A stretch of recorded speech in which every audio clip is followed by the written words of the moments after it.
Bienvenue à ce direct, en ce grand jour de l'an de grâce 2019. Nous sommes plus précisément le mardi, le 13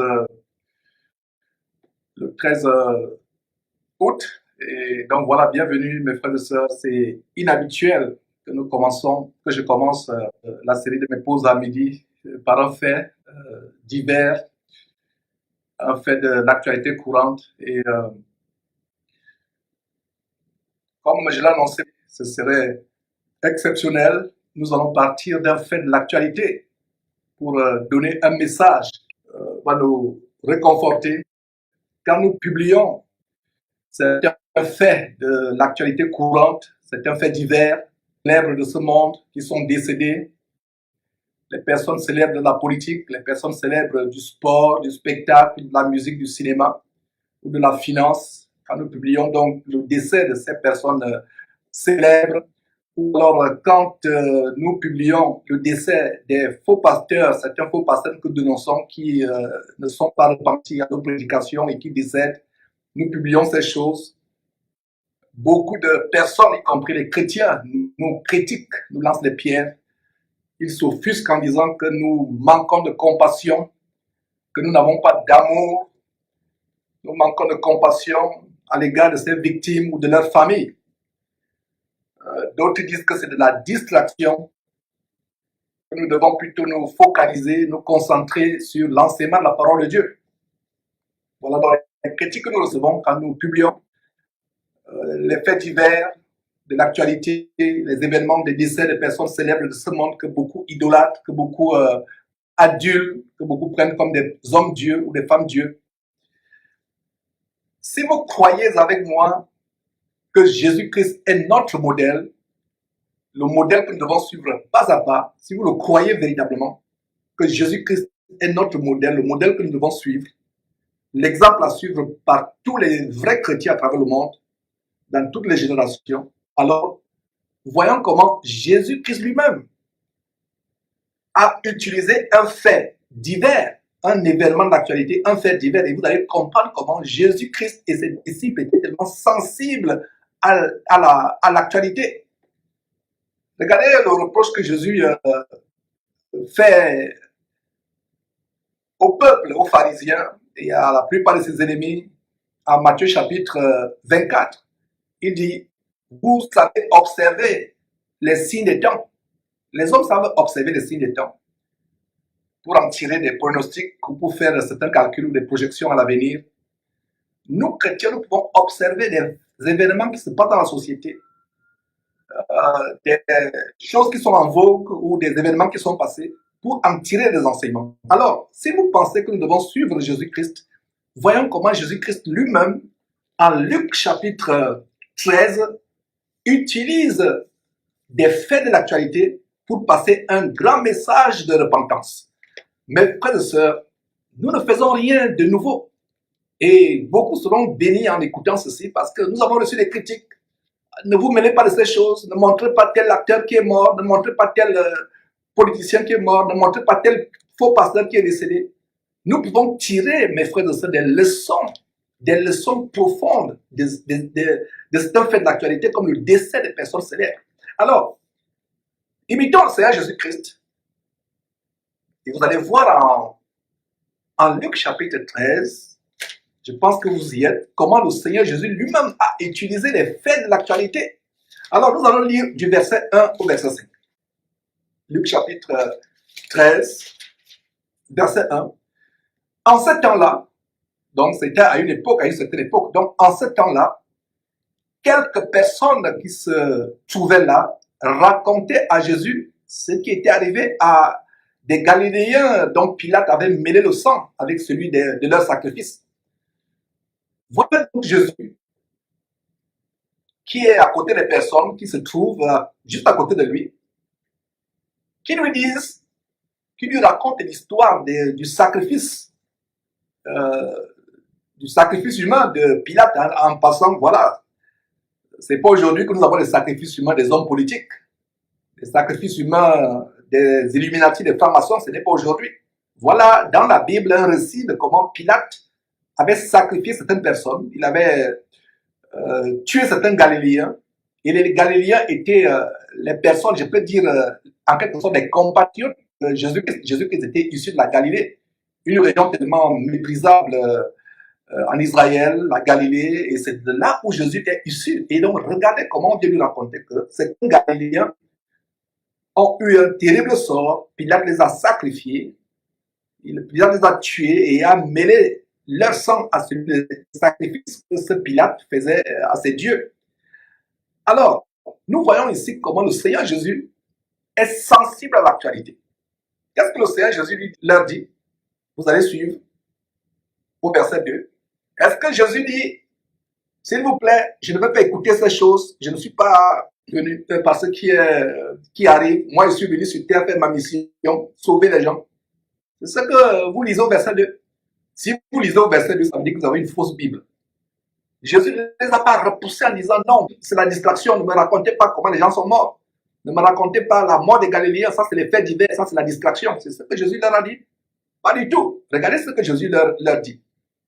Verset 2, Jésus leur répondit, croyez-vous que ces Galiléens fussent de plus grands pécheurs que tous les autres Galiléens parce qu'ils ont souffert de la sorte? Voilà la révélation. Jésus est en train de prendre ce fait divers pour passer un message. Et d'ailleurs, nous découvrons une révélation que si ce genre de choses arrive aux gens, c'est parce qu'ils sont des pécheurs. Est-ce que vous voyez la révélation? Jésus dit, croyez-vous que ces Galiléens fussent de plus grands pécheurs que tous les autres Galiléens parce qu'ils ont souffert de la sorte? Imaginez-vous un roi, un gouverneur, un homme politique qui sacrifie. Ponce Pilate, un Romain, qui sacrifie les Galiléens, il met le sang des Galiléens au sacrifice humain à ces dieux romains, à ces dieux, à ces divinités satanistes, paganistes romaines. Il met le sang. Et Jésus précise que ces gens ont souffert. Et Jésus donne la révélation ici, à savoir que ces gens ont souffert parce qu'ils ont péché. Donc, tous ces enfants qu'on sacrifie, qu'on capture, qu'on sacrifie, ou ces personnes dont on découpe le corps pour vendre soit les parties génitales, soit le cœur, soit les reins, ces personnes qu'on trouve sur les plages à Libreville, dans les rues à Abidjan ou au Cameroun, ces personnes, voilà la révélation, c'est des personnes soit dont les parents ont péché, sont dans le péché, ou des enfants eux-mêmes qui ont péché. On leur dit, les parents disent ne sortez pas la nuit, ne vous baladez pas n'importe où, n'ayez pas de mauvaises fréquentations. Ce sont ces enfants qui se retrouvent charcutés, qui se retrouvent soit dans les glacières pour les organes humains dans les hôpitaux, qui se retrouvent soit en train d'être mangés dans les loges franc-maçonniques ou dans les huttes de marabouts, de féticheurs, par ces gens qui veulent la célébrité, qui veulent s'enrichir. Donc ces gens ont souffert. Jésus donc utilise la mort de certains Galiléens qui ont été sacrifiés par Pilate. Il utilise cela pour passer un message, pour enseigner. Alors il dit, il a répondu, il ne les a pas repoussés en disant non, c'est la distraction. Je suis venu pour faire la mission de mon Père sur terre, mourir sur la croix. Je ne veux pas entendre ces choses, s'il vous plaît. C'est la distraction, c'est ça. Mais pas de ça, n'ayez pas l'apparence de la spiritualité. Quand c'est Jésus qui est venu, nous publions ces choses. Il y a un but, c'est pour passer un message, c'est pour enseigner.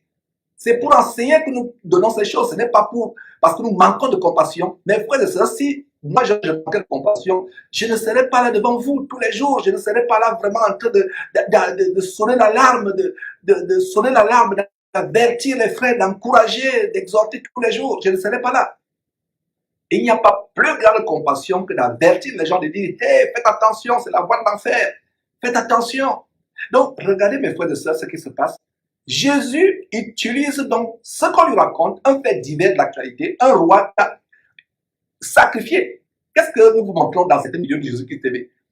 Les sacrifices des Illuminati, les francs-maçons, des gens puissants de ce monde, comment ils font leurs sacrifices. C'est ce que nous vous montrons, n'est-ce pas? Pour qui sont morts, ne pensez pas qu'ils sont plus grands pécheurs que les autres Galiléens. Donc c'est la preuve que toutes ces personnes qui se retrouvent étant sacrifiées, on dit à un enfant, ne te balade pas, ne fais pas ceci, ne fais pas cela. D'ailleurs, c'est le sujet de notre exhortation aujourd'hui, de tirer des leçons, non seulement pour les jeunes chrétiens, pour nous parents qui élevons les enfants, que la mort de cet homme qui a contribué à perpétuer la jeunesse africaine, mondiale, même avec son abomination diabolique de couper décalé, ce genre musical où beaucoup de femmes, de jeunes filles se sont retrouvées déviergées à cause de cette musique Beaucoup de personnes sont retrouvées en train de se vautrer dans l'ivrognerie, dans la fornication, dans la pornographie à cause de ces musiques. Regardez ces clips à la télévision. Vous, chrétiens, qui suivez encore ce genre de choses, ces clips de ces gens mondains, et regardez comment ils sont morts. Alors, Jésus leur dit quoi? Ne pensez pas que ces gens qui ont été sacrifiés ne furent pas de plus grands pécheurs que les autres Galiléens, parce qu'ils ont souffert de la sorte. Ont-ils été grillés, rôtis, ou ont-ils été découpés, étant vivants petit à petit? Ils ont tellement souffert. Jésus leur dit, non, je vous le dis, mais si vous ne vous repentez, vous périrez tous également. Donc voilà le message qui se dégage dans ces choses. Donc, vous qui dites, non, on est fatigué, c'est la distraction, nous ne montrons pas ces choses. Nous montrons ces choses exactement comme Jésus a dit. Nous les montrons pour que les gens se répandent, pour que la crainte s'empare des gens. Regardez, à l'occasion de ce décès de cet homme abominable, DJ, qu'on appelle DJ Ararat, beaucoup de jeunes en Côte d'Ivoire, on a vu des jeunes en Côte d'Ivoire qui disent non, notre Dieu n'est pas mort, il va être ressuscité. Les jeunes sont en train de crier non, il n'est pas mort, nous voulons aussi mourir avec lui, nous voulons mourir avec lui, nous voulons mourir avec lui. Alors que cette mort devrait être l'occasion pour les jeunes gens de se repentir.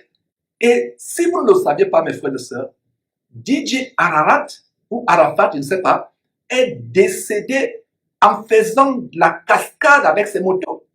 En faisant de la cascade. Et d'ailleurs, en parlant de moto, c'est quand même curieux que cet homme est décédé quelques temps après, quelques jours ou quelques semaines après, je n'ai pas la date exacte, après qu'il ait sorti un album, un single, un album musical intitulé Moto Moto. Moto Moto qui signifie l'homme et la moto, l'homme moto, l'homme et la moto. Et que, où il meurt comment? Il meurt sur la moto. Ça laisse réfléchir. Et voilà des jeunes gens qui se lèvent, des femmes qui disent non, notre Dieu n'est pas mort, il est ressuscité, il va ressusciter. Et on voit des personnes tourmentées, dérangées, comme cet homme tourmenté, Camille Makosso, qui dit que voilà, cet homme est éternel, il sera éternel. Nous sommes au parfum de l'actualité. Nous suivons ces choses pour enseigner. Quelques instants, il est mort en faisant la casserole avec la moto. Terrible. Il est mort en faisant ce contre quoi nous avertissons les jeunes, les passions de la jeunesse, la folie de la jeunesse. Voilà comment il est mort. Et Jésus continue en disant, non, je vous le dis, verset 3, mais si vous ne vous repentez pas, vous périrez tous également. Donc, toi qui m'écoutes, si tu ne te repens pas en suivant l'histoire de DJ Arafat, tu vas périr pareillement, toi jeune homme. Pour toi, parent qui m'écoute aujourd'hui, si tu ne te réveilles pas en suivant les exhortations qui vont suivre, en reprenant le contrôle de ta famille, un de tes enfants va périr de la sorte. Voilà l'avertissement, voilà pourquoi nous montrons ces choses. L'âme d'une personne est tellement précieuse aussi. Hein, Jésus disait, et d'ailleurs on va revenir là-dessus dans quelques instants, que donnerait un homme pour son âme, que donnerait un homme pour son âme. Une âme est précieuse, mes frères et sœurs. Alors, Jésus utilise un fait divers des Galiléens qui sont sacrifiés par un roi, par un homme politique pour augmenter ses pouvoirs et sa célébrité, son influence, son charisme. Il utilise cela pour dire aux gens, hey, ces gens, parce que Satan ne va prendre comme élément de sacrifice des personnes vivant dans la piété. Si vous êtes un jeune homme, vous ne sortez pas, vous n'allez pas en boîte de nuit, vous n'allez pas vers les prostituées dans ces endroits bizarres là où se passe la fornication, la prostitution, l'ivrognerie. Vous ne vous baladez pas, vous suivez vos parents, vous êtes obéissants, vous passez le temps à lire votre Bible, à faire vos études tranquillement. On ne viendra pas annoncer un jour une nouvelle à cet enfant qui passe le temps à dormir, à découcher. Le voilà, on l'a retrouvé découpé au bord d'une plage. On ne viendra pas dire ça à votre parent et vous ne perdrez pas la vie. C'est pour avertir. J'espère que vous comprenez. Oh, homme insensé, oh, femme insensée. Nous publions ces gens. Les gens disent non, c'est la distraction, c'est la distraction. Jésus continue. Et le verset 4 nous montre comment Jésus lui-même leur annonce aussi une autre histoire. Ils sont venus dire à Jésus, l'histoire des Galiléens qui ont été décédés, qui ont été sacrifiés. Jésus leur raconte aussi son histoire à lui. Ce n'est pas les autres qui racontent l'histoire. Jésus lui-même raconte l'histoire. Ça veut dire quoi? Jésus était au parfum de l'actualité. Nous, derrière Jésus-Christ, nous sommes une télévision chrétienne et nous sommes au parfum de l'actualité pour avertir les gens. Donc, regardez au verset 4 comment Jésus dit. Ou bien, ces 18 personnes sur qui est tombée la tour de Siloé, excusez-moi, ou bien ces 18 personnes, 18 personnes sur qui est tombée la tour de Siloé, tous les autres habitants de Jérusalem. Ça fait quoi? Ces gens sont morts parce qu'ils étaient coupables. Ces Galiléens ont été sacrifiés parce qu'ils étaient coupables de leur péché. Ces 18 personnes sur lesquelles la tour est tombée étaient coupables. Quelle est la révélation ici? La révélation, c'est que un véritable enfant de Dieu qui craint Dieu ne va pas se retrouver zigouillé quelque part, découpé pour être mis dans une glacière ou pour être sacrifié à des divinités satanistes. Non, c'est pas possible à la lumière de ce verset. Ou alors un accident de circulation, alors une voiture qui ramasse un chrétien. Voilà la preuve biblique qu'un chrétien qui craint Dieu ne va pas mourir par accident de circulation. Vous voyez ces grands pasteurs célèbres comme les William Branham et autres Kakou Severin qui sont morts dans les accidents de circulation. Quand j'examine les Écritures, un homme qui sert Dieu ne peut pas mourir de cette manière. Il va mourir soit de maladie, soit de maladie si Dieu permet, soit de vieillesse, soit de persécution. Soit de persécution, c'est-à-dire que le persécuté, c'est une joie de mourir étant persécuté par le Seigneur, ça fait mal dans la chair. Mais un véritable chrétien ne peut pas mourir soit exécuté par quelqu'un qui va faire des sacrifices, parce que la motivation de Pilate d'exécuter ces Galiléens, c'est pas parce que ces Galiléens étaient des chrétiens, non. La motivation, c'est qu'il veut des gens pour sacrifier. Nous ne pouvons pas regarder ce verset qui nous dit comment le diable discutait le corps de Moïse. Moïse était déjà mort. Dieu ne peut pas permettre que le diable nous prenne, nos vrais chrétiens, pour aller nous faire des objets de sacrifice à ces divinités. Dieu ne peut pas permettre qu'un chrétien meure dans un accident de circulation. Cet homme est mort, dans ce jeune homme, Arafat est mort sur une moto en train de faire des cascades. C'est terrible. Donc, ou bien verset 4, ces 18 personnes qui sont sur qui est tombée la tour de Siloé et qu'elle a tué, croyez-vous qu'elles fussent plus coupables que tous les autres habitants de Jérusalem? Jésus dit au verset 5, non, non, non, je vous le dis, mais si vous ne vous repentez pas, vous périrez tous également. À 2 reprises, Jésus dit au verset 3, si vous ne vous repentez, vous périrez également. Verset 5, si vous ne vous repentez, vous périrez également. Voilà comment Jésus lui-même prend un fait divers pour enseigner. Est-ce que c'est ce que nous faisons si Jésus-Christ aimé? Oui! Donc si vous nous lancez les pierres et vous nous reprochez que nous manquons de compassion, est-ce que Jésus manquait de compassion ici? Quelqu'un qui est mort est mort. Ce tourmenté fou de Makosso qui dit qu'il est mort, il est éternel. De quoi parle-t-il? Ça ne me surprend pas. Continuez à suivre ce genre de personnes. Voilà comment on utilise un fait divers de l'actualité pour exhorter. Quand nous montrons ces choses, ce n'est pas pour animer la galerie. Ce n'est pas pour faire du buzz. Ce n'est pas pour avoir des milliers et des millions ou des milliers, des centaines de millions ou des millions de vues. Ce n'est pas pour le buzz. Nous montrons ces choses avec la motivation d'avertir la multitude. Que la crainte soit dans le cœur des gens. Mais ce qui est dommage, c'est que on pense que la mort n'est que faite pour les autres. Or, la mort de quelqu'un comme il a devait remplir ses adeptes, ses femmes de crainte. Il y a d'ailleurs eu des prophéties. Une certaine mère de cet homme, une certaine mère qui s'appelle Camille, c'est comme si elle faisait des prophéties. En fait, il y a une correspondance sur le même jour avec, le même jour, cette Camille, une certaine dame qui était comme une maman pour Didier Arafat, parce que son nom était Ange Didier. Donc, le même jour, cette femme qui est comme une mère pour Didier Arafat, connue par le nom de Ange Didier, le même jour de la Tabaski, elle donne les conseils à son fils, entre guillemets. Elle dit non, tu exagères, etc. Donc, regardez vous-même, mes frères et sœurs, elle donne des conseils, la correspondance, le même jour que cette femme donnait les conseils, et il est mort après. Donc, toi, enfant, ta Ta mère a beau te dire, non, fais attention, ne découche pas, ne va pas avec les mauvaises compagnies, ne suis pas cette musique, ne fais pas ces choses. Tu vas dire, ah, la vieille, tu me déranges, comme on dit souvent. Au lieu d'appeler votre père par le papa, au lieu d'appeler votre maman, maman, vous dites la vieille, ah, la vieille nous embête, ou le vieux nous embête. C'est exactement sur cette correspondance que DJ Arafat est en train de dire à sa soi-disant mère Camille que ah, tu déranges avec ton gros français là, etc. Moi, ce n'est pas aujourd'hui que je fais la moto, ce n'est pas aujourd'hui. Le jour de la Tabaski, et c'est le soir qu'il est décédé. Et lui-même, sans le savoir, a prédit sa mort, comme s'il le savait. Ces gens sont sacrifiés, et ça me tend le cœur de voir comment maintenant ces francs-maçons qui sont derrière ces musiques infâmes, ces stars, ils vont faire maintenant l'hypocrisie. Vous voyez des gens, des personnalités, les ministres qui viennent soi-disant se procéder sur la dépouille. Mais c'est terrible, mes frères et sœurs, comment nous manquons de discernement. Alors, nous, parents chrétiens, nous devons faire attention.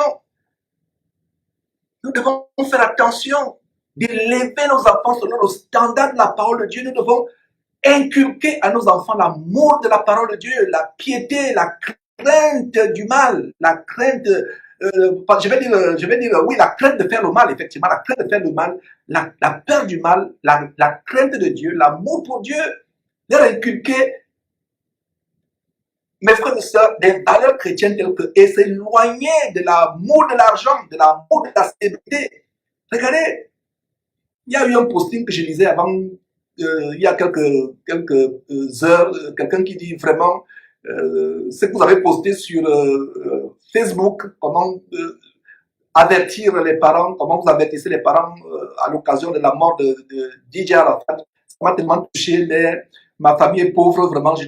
Moi qui pensais tout faire pour qu'il soit riche. Et ce posting quand même m'interpelle, mais tu vas tout faire pour que ta famille devienne riche, mais tu vas perdre ton âme, tu te trouves en enfer. Que dit la parole de Dieu?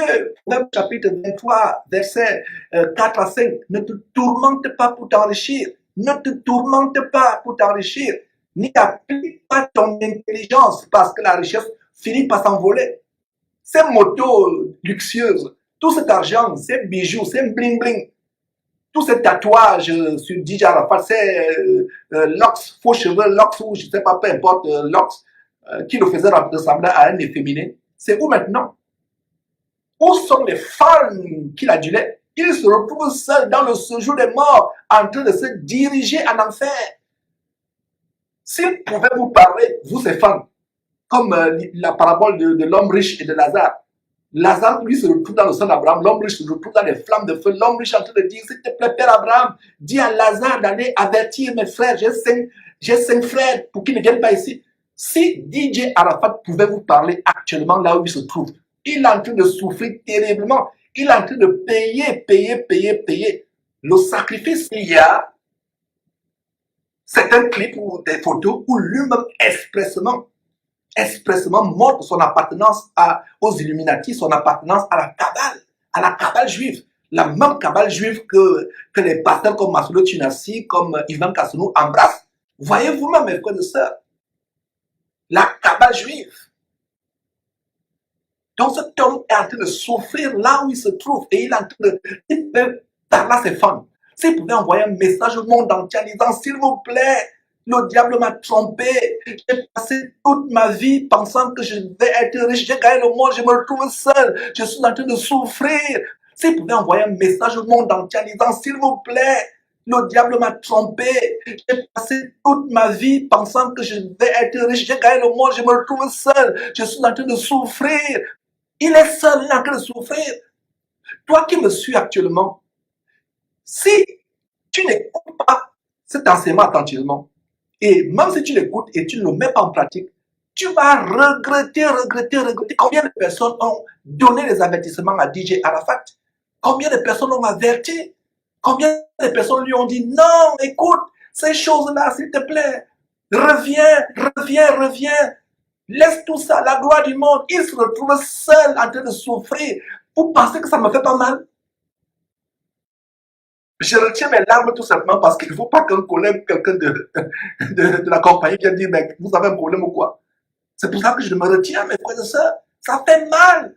Donc, toi, jeune, qui se trouve dans cette, qui suit ces choses, le vent, le mouvement, combien de fois on a montré des personnes sur Jésus-Christ TV qui décèdent en pleine ambiance. On a montré qu'il y a sur un lac, le lac, je crois, Victoria, un bateau qui s'écoule, il y avait des homosexuels, des lesbiennes, des gens qui s'amourent ensemble, et la vie. On montre ces choses.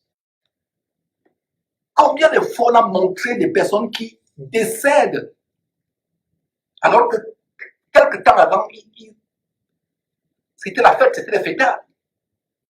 Et vous, parents chrétiens, éloignez vos enfants de ces choses. Prenez vos maisons au contrôle.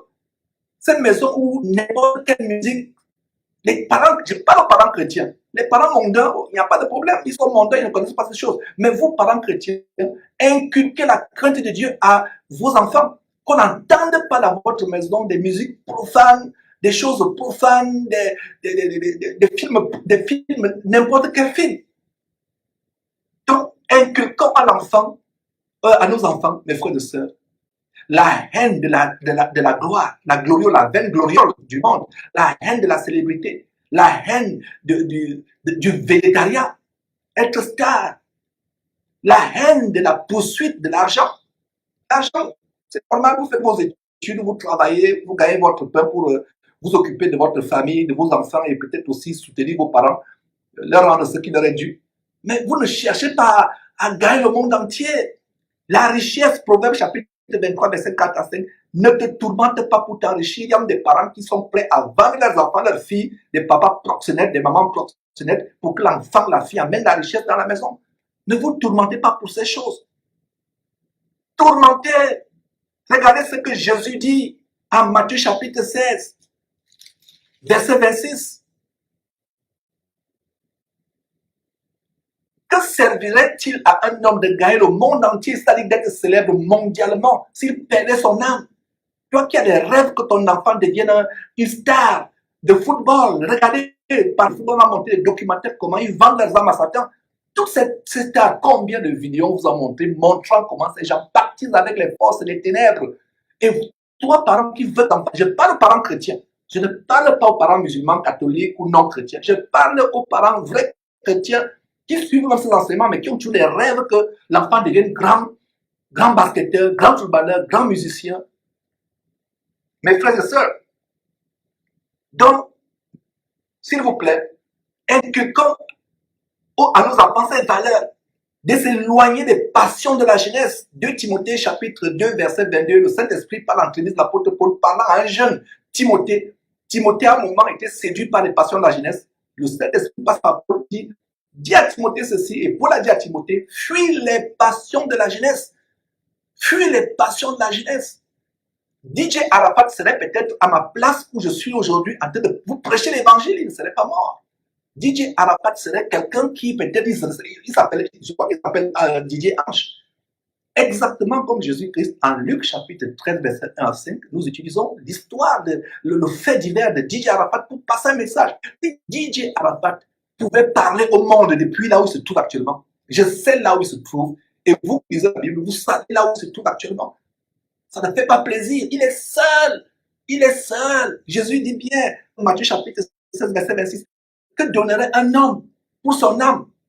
Rien. L'âme d'un homme est précieuse. Regardez une émission, un partage de vidéos se consacre à DJ Arafat, une âme. Lui, il est parti. Mais vous êtes toujours en vie. Ne pensez pas que la mort n'existe qu'à d'autres. Combien de personnes sont mortes dans votre ville actuellement? Aujourd'hui, ou cette nuit, selon votre heure, combien de personnes sont mortes dans votre village, dans votre ville, dans votre pays? Des milliers. Mais vous et moi, nous sommes en vie, c'est une grâce. Repentons-nous et fuyons ces choses.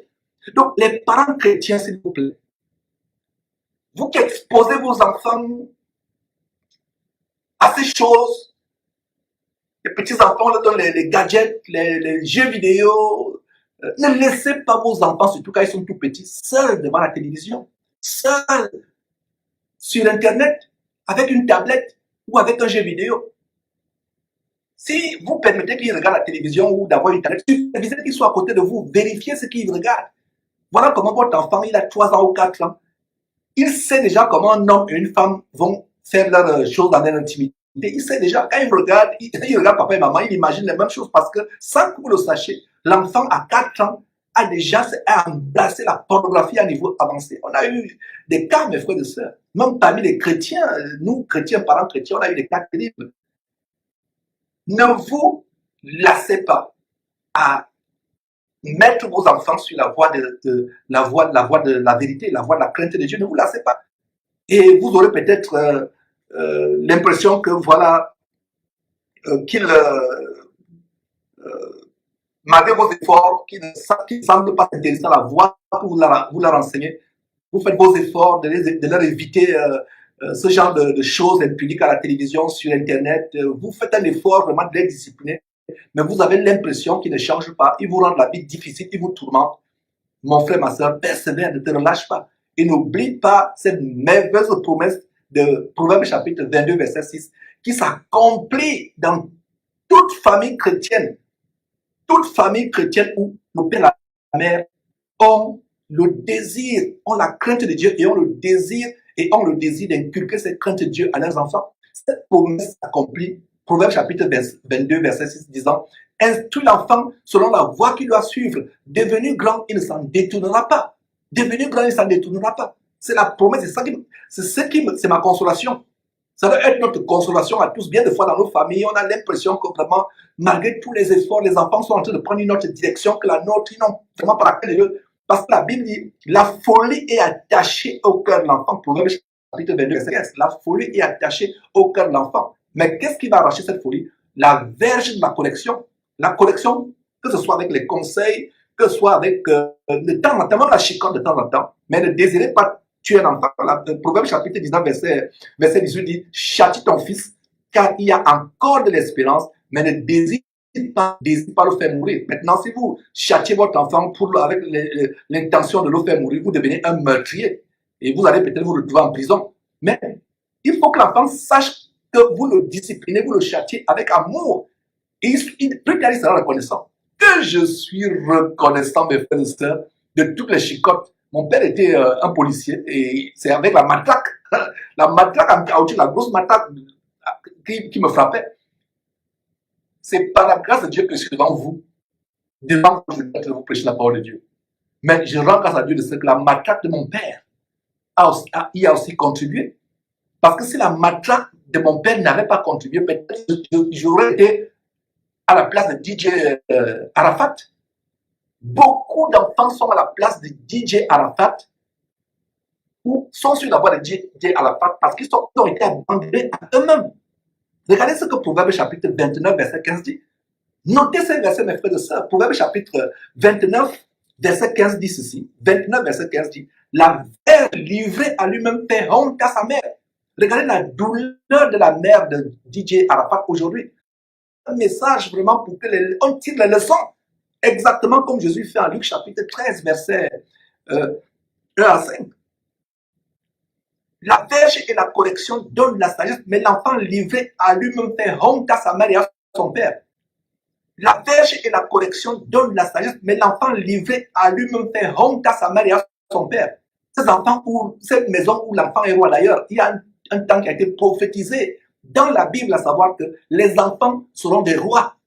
Regardez aux États-Unis, en Europe et de plus en plus dans les pays comme au Gabon et autres, des pays africains. Punir un enfant, c'est un crime. Nous, à l'école, il y avait la chicotte. Je n'ai pas bien récité ma table de multiplication. Alors, avant tout au tableau, on me fesse devant tout le monde. Je rends grâce à Dieu. Aujourd'hui, j'aurais été à la place de DJ Arafat avec les longs cheveux comme un efféminé, avec des tatouages un peu partout. Et je serais peut-être mort. Mais aujourd'hui, par la grâce de Dieu, la chicotte de mon père, la chicotte de mes maîtres me fait être devant vous aujourd'hui. Reprenez vos maisons au contrôle. Chers chrétiens, je voudrais plutôt dire, reprenons le contrôle de nos maisons. Disciplinons nos enfants. D'ailleurs, un des critères pour être un serviteur du Seigneur Jésus, nous devons mettre nos enfants sous une entière soumission. Et la chicotte, c'est une bonne recette, mais ne désirez pas les tuer. Parce que la Bible dit, Proverbe chapitre 22, verset 15, Proverbe chapitre 22, verset 15 à nouveau, la folie est attachée au cœur de l'enfant, mais la verge de la correction l'en séparera. Donc, mes frères et sœurs, persévérez, inculquez ces valeurs à vos enfants. Lisez beaucoup la parole de Dieu à vos enfants. Soyez aussi patients avec eux. Et si vous pensez, mes frères et sœurs, que vous avez tout essayé et vous avez l'impression que vos enfants continuent à vous rendre la vie difficile, ne désespérez pas. Ne désespérez pas, ma sœur, mon frère. Ne désespérez pas. Continuez à prier Dieu. N'oublie pas cette promesse. Je crois fermement à cette promesse. Et je crois à cette promesse pour mes enfants à moi. Même s'ils se détournent un jour, même s'ils font des choses terribles, la folie est attachée à leur cœur, mais croyons Dieu, mes frères et sœurs, que Proverbe chapitre 22 va s'accomplir, verset 6 va s'accomplir. Proverbe chapitre 22, verset 6 va s'accomplir, à savoir que instruit l'enfant selon la voie qu'il doit suivre. Devenu grand, il ne s'en détournera pas. Il ne s'en détournera pas. Éloignez de vos maisons tous ces attraits, toutes ces voluptés, ces frivolités telles que les musiques infâmes. Il y a un verset dans la Bible qui dit qu'on n'entende même pas dans votre maison de l'impudicité. Même entendre. Or, les maisons des chrétiens, vous ouvrez la télévision, vous y allez. Qu'est-ce qui passe à la télévision? C'est Beyoncé, ou bien c'est les clips coupés décalés, les femmes à moitié nues qui se déhanchent, Les enfants suivent ça. Vous avez des gamins, des adolescents qui pensent que c'est ça la vie. Et vous êtes surpris que l'enfant, le matin, vous allez à sa chambre, vous vous rendez compte que l'enfant a découché et que l'enfant avait plutôt la pratique de découcher. Là, voilà, à 12 ans ou 13 ans, elle vit avec une grossesse. J'espère que cette exhortation n'est pas en vain. Donc, voyez comment, mes frères et sœurs, nous utilisons les exemples du monde pour amener les parents à se ressaisir, les parents chrétiens, pour nous amener à nous repentir. Peut-être toi qui me suis, si tu ne fais pas garde, peut-être ce sera le cas de ton enfant. DJ Arafat, le prochain DJ Arafat sera peut-être ton enfant ou ta fille. Ou peut-être toi-même, si tu es un jeune chrétien, un jeune croyant qui me suit. Ayons la crainte de Dieu. Ayons la crainte de Dieu, mes frères et sœurs. Cet enseignement d'aujourd'hui était expressément un peu plus long. J'ai pris toutes mes dispositions pour qu'il soit un peu plus long parce que c'est un message. C'est un message. Je n'avais pas ce message en tête. Et généralement, la bonne nouvelle, c'est un témoignage par lequel je vais finir, mes frères et sœurs. Quand je viens au boulot, je n'ai généralement pas de message. Et les messages, quand ma pause de midi approche, c'est là où un message, généralement, c'est comme ça que ça se passe. Donc, c'est un plaisir de partager ces choses, mes frères et sœurs. Que Dieu nous bénisse abondamment. Que Dieu fasse grâce à tous ces parents qui s'attellent à inculquer à leurs enfants. Nous, parents, que Dieu nous fasse grâce, qu'il ait pitié de nous, qu'il n'oublie pas nos enfants. Nous qui nous attelons à inculquer la crainte de Dieu à nos enfants. L'obéissance, de l'argent, de la célébrité. Nous qui leur inculquons ces choses, que Dieu nous fasse grâce. Que ces enfants, plus tard, à un moment, mettent en pratique ce qu'on leur avait enseigné. À un moment, vous avez l'impression, ah, mon enfant, son cas est désespéré. Non, mon frère, ma soeur, je reviens encore la promesse de Proverbe chapitre 22, verset 6. Instruis l'enfant. Continue, ne te décourage pas. Tu as l'impression qu'il ne t'écoute pas. Tu as l'impression que continue. Ce sera peut-être un grand prédicateur de l'évangile, qui apporte l'évangile à des foules à travers le monde. Mon père aujourd'hui ne vit plus. Il n'a pas été vivant pour expérimenter l'impact de ce ministère à travers le monde. Mais ce n'est pas en vain qui me chicotait. Il n'était pas chrétien. Mais il voulait, Georges, s'il te frappe, si je te châtie, parce que je veux que tu sois honnête, je veux que tu sois droit. Les mauvaises compagnies, il faut les éviter, etc., etc. Mes frères, je ne vais pas abuser de mon temps.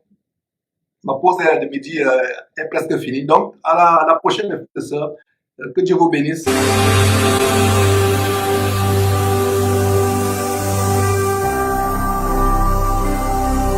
Jésus-Christ TV, vous connaîtrez la vérité et la vérité vous affranchira.